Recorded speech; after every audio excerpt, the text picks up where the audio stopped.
کی قوم تھی. اس قوم نے کتاب پڑھنا چھوڑ دیا تھا. سود ان کے اندر عام ہو چکا تھا, رشوت ان کے اندر عام ہو چکی تھی. پیسہ لے کر ظالم کو چھوڑ دینا, قاتل کو چھوڑ دینا, یہ اس وقت کے علماء کی کیفیتیں اور خصوصیات بن چکی تھی. اسی لیے اللہ تبارک و تعالیٰ نے ان پر اپنے نبیوں کی زبانی لعنتیں فرمائی. لعن الذین کفروا من بنی اسرائیل علی لسان داؤد و عیسی ابن مریم.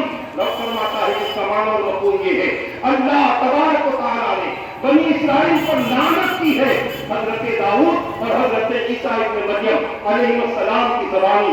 آپ اندازہ کر سکتے ہیں وہ بنی اسرائیل جس کے لیے رب نے فرمایا تھا وَأَنِّي فَضَّلْتُكُمْ عَلَى الْعَالَمِينَ, اے بنی اسرائیل میں نے تم کو کائنات اور عالمین پر فضیلت عطا کی ہے.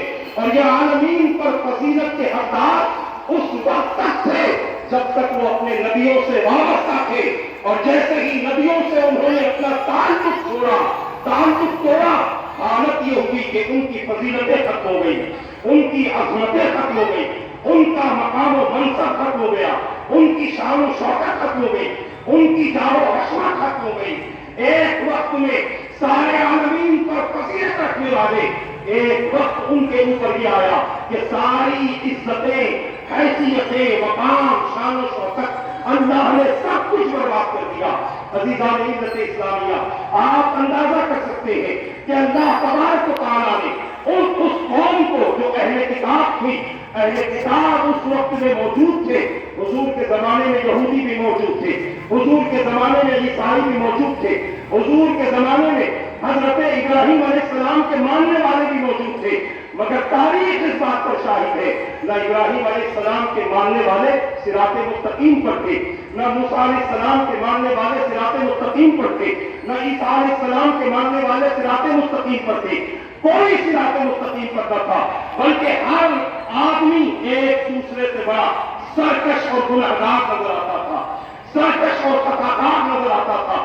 اللہ تبارک و تعالیٰ نے یہاں تک کہ بنی اسرائیل کے احبار کے تعلق سے بیان فرمایا کہ ان لوگوں کو کیا ہو گیا ہے کہ یہ لوگ لوگوں کو رشوت خوری سے, سود سے اور غلط کاموں سے نہیں روکتے. میرے پیارے آقا کے پیارے دیوانوں, قانون لا یتناہون عن منکر فعلوہ, بنی اسرائیل پر اللہ نے جو انبیاء کی زبانی لعنتیں فرمائی ہے, اس کی وجہ یہ تھی کہ وہ منکرات سے لوگوں کو روکتے نہیں تھے, وہ منکرات سے لوگوں کو بچاتے نہیں تھے. یہ علماء کی کیفیت تھی, یہ علماء کی کیفیت تھی. مگر میں عرض کرنا چاہتا ہوں, آؤ ہم بات کریں, اور زیادہ تفصیل میں جا کر نہیں, چند جملے کہہ کر اپنی گفتگو کو مکمل کروں. ہمارے درمیان سے رتن تشریف فرما ہے, انشاءاللہ ان کا خطاب ہوگا, اور یہ بات ہمارے اور آپ کے عقیدے سے, عقیدت سے تعلق رکھتی ہے, محبت سے تعلق رکھتی ہے.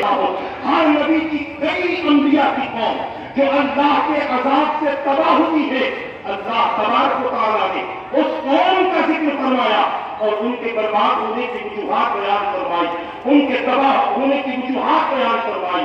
آؤ ہم بات کریں حضور اکرم صلی اللہ علیہ وسلم کی ذات مبارک کے حوالے سے.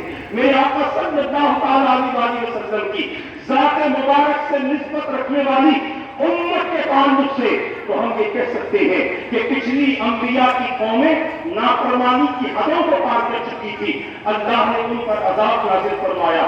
اور ادھر ایک قوم ہے جو حضور اکرم صلی اللہ علیہ وسلم سے عرض کرتی ہے, قرآن اس کو نقل کرتا ہے اور قرآن کہتا ہے وَإِذْ قَالُوا اللَّهُمَّ إِنْ كَانَ هَذَا هُوَ الْحَقُّ من عندك فأمطر علينا حجارة من السماء أو ائتنا بعذاب أليم. آپ تھوڑی سی توجہ دیں گے تو ہم امت کی شان حضور اکرم صلی اللہ علیہ وسلم کے طفیل سمجھ میں آ جائے گی.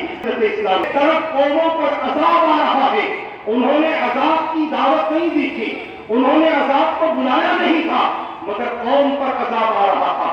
اور دوسری طرف عالم یہ ہے کہ حضور اکرم صلی اللہ علیہ وسلم نے جب اپنی قوم کے سامنے اللہ تبارک و تعالیٰ کے کلام کو پیش کیا, اللہ تبارک و تعالیٰ کی طرف سے نازل ہونے والی آیتوں کو پیش کیا اور بتایا کہ اے مشرکو تم اپنے شرک سے باز آ جاؤ اور اللہ کی توحید کا اقرار کر لو, ورنہ یاد رکھو پچھلی قوم جس انداز سے تباہ ہوئی ہے, کہیں ایسا نہ ہو کہ تمہاری اس غلط حرکتوں کی وجہ سے تمہیں بھی برباد کر دیا جائے.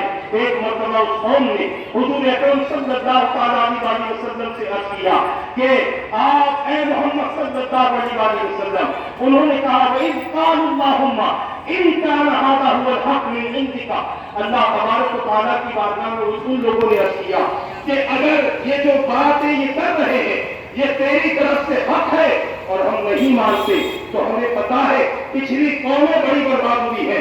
انہوں نے کہا فَأَمْطِرْ عَلَيْنَا حِجَارَةً مِنَ السَّمَاءِ, غور سے سنو, کہنے لگے کہ ہم پر آسمان سے پتھروں کی بارش نازل فرما, ابھی سنا ابھی عذاب علیم, یا ہم کو دردناک عذاب میں گرفتار کر لے. جب ان لوگوں نے یہ باتیں کہی, اللہ تبارک و تعالیٰ نے ان کے قول کو قرآن میں نقل کیا اور نقل کرنے کے بعد فرمایا وَمَا كَانَ اللَّهُ لِيُعَذِّبَهُمْ وَأَنْتَ فِيهِمْ. محبوب اس سے پہلے بہت عذاب آئے ہیں, اس لیے آئے ہیں کہ اس قوم نے نافرمانی کی حدوں کو پار کر دیا تھا اور ان کو ہم نے برباد کر دیا. مصطفیٰ یہ عذاب کے آنے کی بات کرتے ہیں. محبوب ہم ان پر اس وقت تک عذاب نازل نہیں کریں گے جب تک آپ ان میں موجود ہیں, جب تک آپ ان میں موجود ہیں.